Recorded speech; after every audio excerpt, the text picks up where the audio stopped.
আপনাদের স্বাগত জানাই আমি আমার কথা শুনবার জন্য। বাংলাদেশ পারমাণবিক ক্লাবে যুক্ত হচ্ছে, পারমাণবিক বিদ্যুৎ কেন্দ্র তৈরি করছে এবং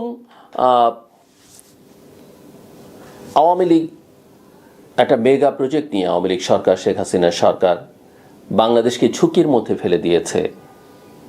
একথা আমরা বহু আলোচনা করেছি। 1 টাকার জিনিস কত টাকায় ব্যয় করা হয়েছে সেই আলোচনাও আমরা করেছি। এগুলো অস্বীকার করবার কোনো সুযোগ নেই এবং এটা আমাদের পরিবেশকে কিভাবে বিপর্যস্ত করতে পারে, আমাদের অর্থনীতিকে কিভাবে ক্ষতিগ্রস্ত করতে পারে, আমাদের কূটনৈতিক আবহে কী ধরনের পরিবর্তন আনতে পারে, সেগুলো নিয়ে আমরা অনেক কথা বলেছি। শেষ পর্যন্ত রূপপুরের সেই প্রকল্প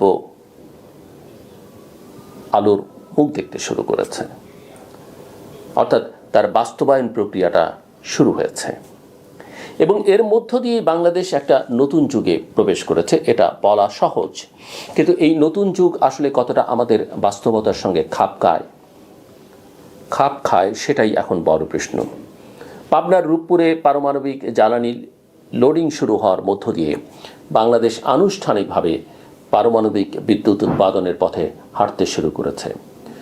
রূপপুর নিউক্লিয়ার পাওয়ার প্ল্যান্ট শুধু একটা বিদ্যুৎ কেন্দ্র নয়, এটা এখন একটা প্রতীক। রাষ্ট্রের উচ্চাকাঙ্ক্ষা, রাজনৈতিক প্রচারণা, আন্তর্জাতিক নির্ভরতা এবং অর্থনৈতিক ঝুঁকির সম্মিলিত প্রতিচ্ছবি। এই প্রকল্পের সূচনা কিন্তু হঠাৎ করে নয়। স্বাধীনতার পর থেকেই বাংলাদেশ পারমাণবিক বিদ্যুতের স্বপ্ন দেখেছে। 1960-এর দশকেই রূপপুরে পারমাণবিক কেন্দ্র স্থাপনের ধারণা উঠে আসে। এরপর বহু সরকার এসেছে, গেছে, পরিকল্পনা হয়েছে, আবার থেমেও গেছে। অবশেষে গত 1 দশকে এসে এই প্রকল্প বাস্তব রূপ পেতে শুরু করে। ফলে এটা কেবল একটা প্রযুক্তিগত অর্জন নয়, এটা একটা দীর্ঘ রাজনৈতিক যাত্রার ফল। 2026 সালের এপ্রিলের শেষ সপ্তাহে জ্বালানি লোডিং শুরু হওয়া ঘটনাটি নিঃসন্দেহে ঐতিহাসিক। এর মাধ্যমে বাংলাদেশ বিশ্বের সেই সীমিত সংখ্যক দেশের কাতারে দাঁড়ালো যারা পারমাণবিক বিদ্যুৎ ব্যবহার করতে যাচ্ছে। সরকার বলছে এটা দেশের জ্বালানি নিরাপত্তা নিশ্চিত করবে, বিদ্যুতের ঘাটতি কমাবে এবং দীর্ঘমেয়াদে আমদানি নির্ভর জ্বালানি থেকে মুক্তি দেবে। পরিকল্পনা অনুযায়ী প্রথম ইউনিট ধাপে ধাপে উৎপাদনে যাবে, এরপর পূর্ণ সক্ষমতায় পৌঁছতে কয়েক বছর সময় লাগবে। কিন্তু এখানেই বাস্তবতার সঙ্গে স্বপ্নের সংঘাত শুরু হয়। বাংলাদেশের বিদ্যুৎ খাতের একটা মৌলিক সমস্যা হলো আমরা চাহিদা ও সক্ষমতার মধ্যে একটা সমন্বয় বা সুসমন্বয় তৈরি করতে পারিনি। গত 1 দশকে বিদ্যুৎ উৎপাদন ক্ষমতা অনেক বেড়েছে, কিন্তু সেই অনুপাতে চাহিদা বাড়েনি। ফলে অনেক সময় উৎপাদন সক্ষমতা অব্যবহৃত থেকে যায়। আবার অন্যদিকে লোডশেডিংও দেখা যায়, যা মূলত ব্যবস্থাপনার ব্যর্থতার ইঙ্গিত দেয়। এই বাস্তবতায় রূপপুরের মতো একটা বড় প্রকল্প কতটা কার্যকর হবে সেটা একটা যৌক্তিক প্রশ্ন। রূপপুর প্রকল্পের মোট ব্যয় প্রায় 12 থেকে 13 বিলিয়ন ডলার, যার প্রায় 90%ই বিদেশি ঋণ, প্রধানত রাশিয়া থেকে। অর্থাৎ এটা শুধু একটা অবকাঠামো নয়, এটা একটা দীর্ঘমেয়াদী আর্থিক প্রতিশ্রুতি। এই ঋণের কিস্তি, সুদ এবং সংশ্লিষ্ট খরচ আগামী কয়েক দশক ধরে পরিশোধ করতে হবে। এর অর্থ রূপপুর থেকে উৎপাদিত বিদ্যুতের প্রকৃত মূল্য নির্ধারণ করা হবে শুধু উৎপাদন খরচ দিয়ে নয়, বরং ঋণের বোঝা হিসেবে করেও, অর্থাৎ ঋণের বোঝাটা হিসেব করেও। এখানে একটা বড় প্রশ্ন উঠে আসে, এই বিদ্যুৎ কি সাধারণ মানুষের নাগালের মধ্যে থাকবে, নাকি এটা একটা প্রেস্টিজ প্রজেক্ট হয়ে থাকবে যার খরচ শেষ পর্যন্ত ভোক্তার উপর চাপানো হবে? অতীত অভিজ্ঞতা বলছে বড় প্রকল্পগুলোর ক্ষেত্রে প্রাথমিক হিসাব প্রায় বাস্তবতার সঙ্গে মেলে না। ফলে বিদ্যুতের দাম বাড়ার ঝুঁকি অস্বীকার করা যায় না। আরেকটা গুরুত্বপূর্ণ দিক হলো প্রযুক্তিগত ও কৌশলগত নির্ভরতা।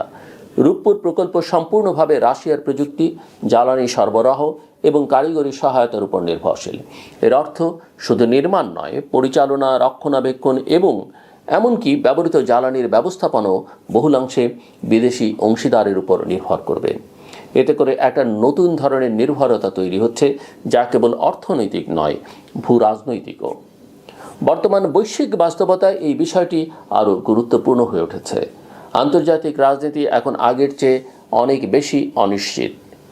নিষেধাজ্ঞা, অর্থনৈতিক ব্লক এবং শক্তিধর রাষ্ট্রগুলোর প্রতিযোগিতা, এসবের মধ্যে একটি বড় কৌশলগত প্রকল্পকে একটা নির্দিষ্ট দেশের সঙ্গে বেঁধে ফেলা কতটা বিচক্ষণ সিদ্ধান্ত তা নিয়ে প্রশ্ন ওঠা স্বাভাবিক।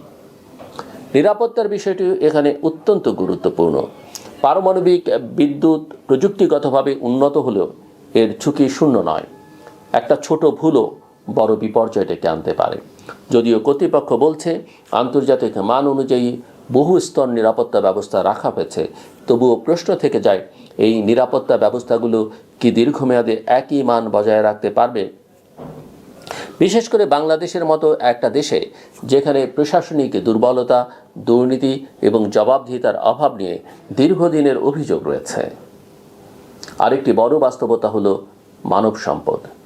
একটা পারমাণবিক বিদ্যুৎ কেন্দ্র পরিচালনার জন্য উচ্চ প্রশিক্ষিত এবং অভিজ্ঞ জনবল প্রয়োজন।